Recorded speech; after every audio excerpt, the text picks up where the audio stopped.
کیا خوبصورت بات ہے، رمز قرآن از حسین آموختن، کہ قرآن کو اگر سمجھنا ہے تو حسین علیہ السلام کی زندگی سے سمجھنا ہے. اور آگے اس پورے کلام میں اگر ہم دیکھتے ہیں امام عاشقاں پورے بطول میں کہ موسیٰ و فرعون شبیر و یزید این دو قوت از حیات آیت پتید، کہ دو ہی قوتیں ہیں آج ہمارے سامنے. یہ بالکل منظر اس وقت گلوبل لیول پہ بھی ہے. اگر حق کی بات کرنی ہے تو حسین کا رستہ ہے، اور اگر طاغوت کی بات کرنی ہے تو یزید کا رستہ ہے. چوائس ہماری ہے کہ ہم نے کس طرف جانا ہے.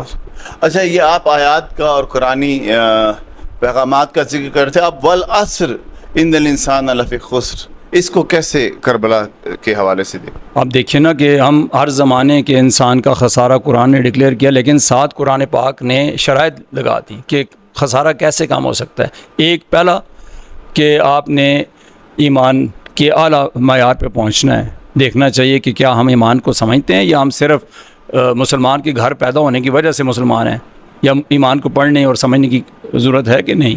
دوسرے لیول پہ بات ہوتی ہے وعامل الصالحات، کیا ایمان کے بعد اگلا عمل اس کو عمل میں لانا ہے. ایمان عمل میں آئے گا تو عمل صالحات ہوں گے، اور اگر عمل میں نہیں آئے گا تو طاغوت کا رستہ ہوگا.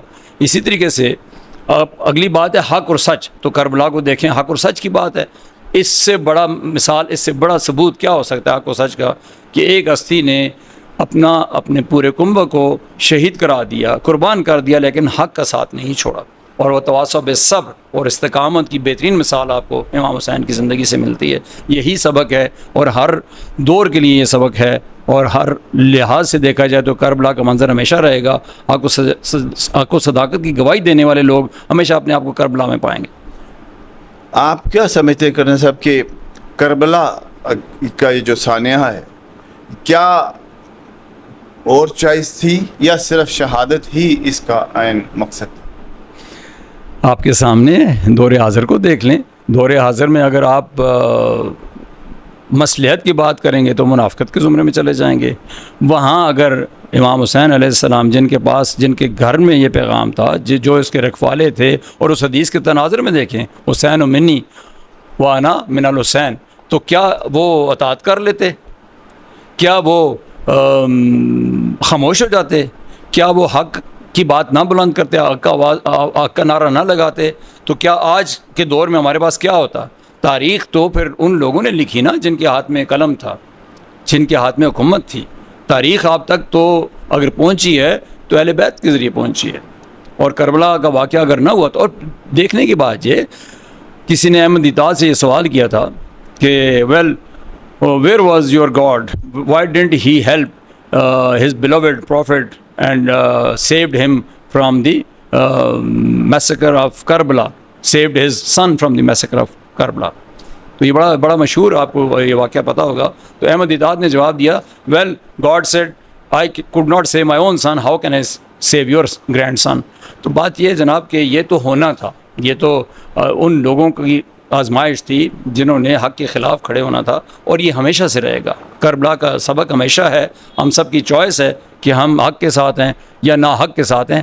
اور یہی موسیٰ و فرعون شبیر و یزید این دو قوت از حیات آیت پتید. ہم پروگرام کو اختتام کی طرف لے جائیں گے. ہم آپ سے پیغام بھی لیں گے، یہ بھی چاہیں گے کہ آپ یہ بتائیں، اس کا مطلب یہ بات کلیئر ہے کہ یہ اقتدار کی کوئی جنگ نہیں تھی، یہ ایک معرکہ تھا جس میں اسلام کو جلا ملنی تھی اور نبی اکرم صلی اللہ علیہ وسلم کے دین کو دوبارہ سے حیات ملنی تھی. بالکل اسی طرح سے ہے کہ کلمہ حق کہنے والے لوگ تو ہمیشہ تھوڑے ہوا کرتے ہیں، اور جب بھی کبھی ایسی بات ہوتی ہے یا ایسی آزمائش آتی ہے تو لوگ مصلحت میں خاموش رہنا پسند کرتے ہیں. اس وقت بھی ایسا ہوا تھا کہ لوگوں تک پیغام نہیں جا سکا، لیکن جن تک امام حسین کا پیغام گیا وہ ان کے ساتھ انہوں نے دیا. اور کوفہ کے بارے میں لوگ اچھی بات نہیں کرتے، کوفی لا یوفی کہتے ہیں، لیکن کوفہ کے لوگوں نے بھی تو ان کا ساتھ دیا. کوفہ کے لوگوں پہ تو تلوار آ کے مسلط ہوگی، تو اس لیے وہ خاموش ہو گئے. تو ہمیں تاریخ کو سمجھنا چاہیے، اس لیے کہ ہم بھی ایک تاریخ لکھ رہے ہیں. یہ تاریخ جو ہم لکھ رہے ہیں اس وقت قوموں کی زندگی میں، خصوصاً وطن عزیز پاکستان جس مقصد کے لیے بنا، اس مقصد پہ ہمیں سب کو چلنا ہوگا. ہم نے ابھی تک اس مقصد کو پانے کی کوشش نہیں کی، نہ ہمارے تعلیمی اداروں نے، نہ ہمارے تربیتی اداروں نے اور نہ ہی ہمارے سیاسی اداروں میں یہ طاقت آ رہی ہے کہ وہ اس مقصد حیات کو سمجھ سکیں اور پاکستان کی تحریک کو سمجھ سکیں اور جذبے کو سمجھ سکیں جس کے لیے یہ پاکستان بنا. یہ پاکستان یقیناً کربلا کے ہی معاملات کی آگے ایکسٹینشن ہے کہ اگر ہم کھڑے ہوں گے اور جن لوگوں نے پاکستان بنایا انہوں نے بھی کربلا جیسی قربانیاں دے کے بنایا. تو اس وقت ضرورت اس امر کی ہے کہ وطن عزیز کا ہر شخص کربلا کی صداقت کو سمجھے اور اسی طریقے سے قربانی کا اگر مظہر نہیں بن سکتا تو کم از کم حق کو حق کہنے والا بنے اور اس کے لیے تگ و دو کرے کہ وہ قوموں کی زندگی میں امامت کا وہ منصب حاصل کر لے جو ہمارا خاصہ تھا. تو آپ اس حوالے سے شہادت امام حسین علیہ السلام کے حوالے سے کیا پیغام دینا چاہیں گے؟ میرا پیغام ماؤں کے لیے، اساتذہ کے لیے، نوجوانوں کے لیے میں اپنے حسب مقدور کر بھی رہا ہوں کہ اداروں میں، خاص طور پہ تعلیمی اداروں میں تربیت کے نظام کو رائج کریں اور اپنے بچوں کو حق سچ کی بات سنائیں، ان تک حق پہنچائیں اور کتاب پڑھتے وقت یا انٹرنیٹ سے علم حاصل کرتے وقت ویریفائی ضرور کریں.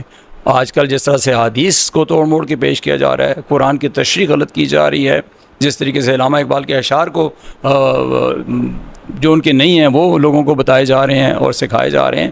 میڈیا وارفیئر میں ہمیں اپنے آپ کو بچانا ہے اور میری گزارش سب سے یہی ہے کہ اپنے اپنے لیول پہ وطن عزیز کے بننے کے مقاصد سے اور پرپز آف لائف جو رب تعالیٰ کا ارشاد ہے وَمَا خَلَقْتُ الْجِنَّ وَالْإِنسَ إِلَّا لِيَعْبُدُونَ، بندگی کے اس معراج پہ اپنے آپ کو پہنچائیں اور اپنے بچوں کو پہنچائیں اور وہ ویلیوز آف اسوہ حسنہ، اقدار اسوہ حسنہ کو اپنی نسل نو تک منتقل کریں تاکہ ہم پھر سے امامت کا وہ جو سبق جو علامہ اقبال نے فرمایا تھا نا، سبق پھر پڑھ صداقت کا، عدالت کا، شجاعت کا لیا جائے گا، تو اس سے کام دنیا کی امامت کا.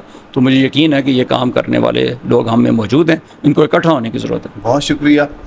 ناظرین، آپ نے دیکھا کہ کرنل سید مرتضی علی شاہ صاحب نے کس قدر خوبصورت گفتگو فرمائی شہادت امام حسین کے حوالے سے. یہ خود بھی ایک اسکول کے ڈائریکٹر ہیں. ان کی کوشش ہے کہ آنے والی نسل میں اقبالیات کو اس طرح سمو دیا جائے کہ ہمیں آج نہیں کل نہیں آنے والی نسل میں کوئی نہ کوئی اقبال ہمیں ضرور ملے. آپ سب کا بہت شکریہ. السلام علیکم.